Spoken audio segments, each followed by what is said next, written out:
Good day, everyone. Today I'm going to change the radiator on a 2005 Chevy Colorado. This is a fairly easy job, so let's get to it. We start underneath the vehicle. First of all, remove the pan. The pan is secured by 4 bolts, which you remove and just place it aside. This gives you access to the transmission cooler lines and the lower radiator hose. Drain the radiator by placing a bucket underneath and take off the lower radiator hose. I had a little bit of trouble catching all the water just because it got splashed around, so be careful, especially if the radiator is hot, and let the radiator drain. Once the radiator is drained, you can remove the transmission cooler lines. I used a small screwdriver to pry out the clips. You can see here that the clip is pried out, and I just reached up and took it out by hand. Once the clips are out, you can pull the lines out.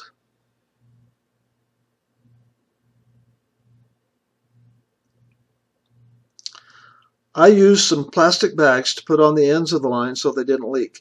You may want to do that also. Now you can transition up to the top. The first thing you want to do is remove the upper radiator hose. The next job is to remove the fan shroud. The fan shroud actually comes in 3 pieces. I took mine off completely just to show what it looks like. The top piece is the only one that you really need to remove from the vehicle.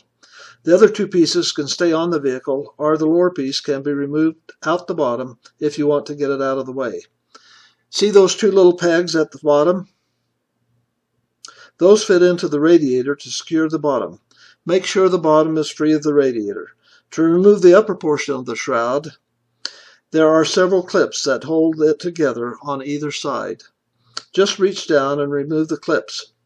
Once the clips are off, the top part of the shroud will lift off. Again, make sure the bottom part of the shroud is free of the radiator. With the shroud removed, you can remove the bracket that holds the radiator to the frame. Once that is done, the radiator can be pushed back for access to the AC condenser coil.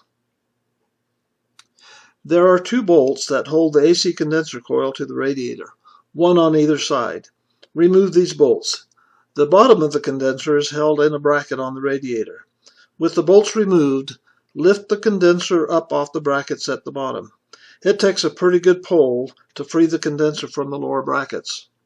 You may want to have a zip tie or something else to tie the condenser up. This is what it looks like with the condenser off the bottom brackets. At this point, the radiator is ready to come out. My vehicle is a 4-wheel drive vehicle, and I had a differential breather hose attached to the bracket that needed to be removed. Carefully lift the radiator out and remove from the vehicle. There are brackets on both sides of the radiator, which will be removed and reused on the new radiator.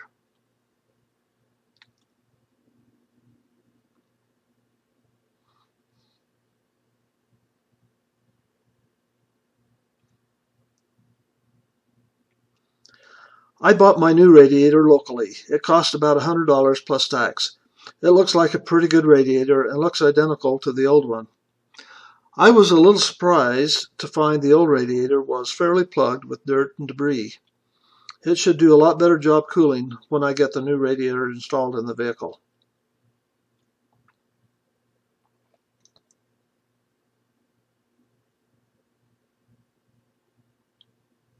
As mentioned before, transition the brackets from the old radiator to the new one. Just make sure they go on the same way that they came off. Now comes the time to put the new radiator in. You can't really see it here, but down on the frame there are some holes for the brackets to fit into. Carefully lower the radiator into place.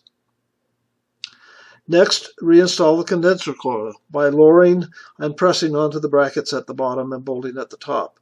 With the condenser reattached, you can install the top bracket to hold the radiator in place. The shroud can now be replaced. Just make sure you get all 3 pieces back together and the bottom piece in the holes on the radiator. Once together, reinstall the clips to finish up the job. If you had to remove a differential breather hose, reattach it and attach the upper radiator hose. That finishes the top for now, so time to work on the bottom. You can reattach the lower radiator hose. My new radiator came with clips already installed for the transmission cooler lines. All I had to do is press in the lines making sure they click into place and are secure. You may want to put oil on the O-rings before inserting them.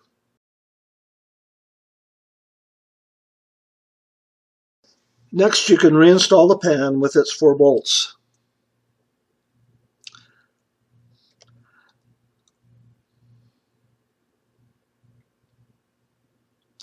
And now back to the top to fill the system with coolant, and you are set. Hope you have found this video useful, and have a great day. Goodbye, everyone.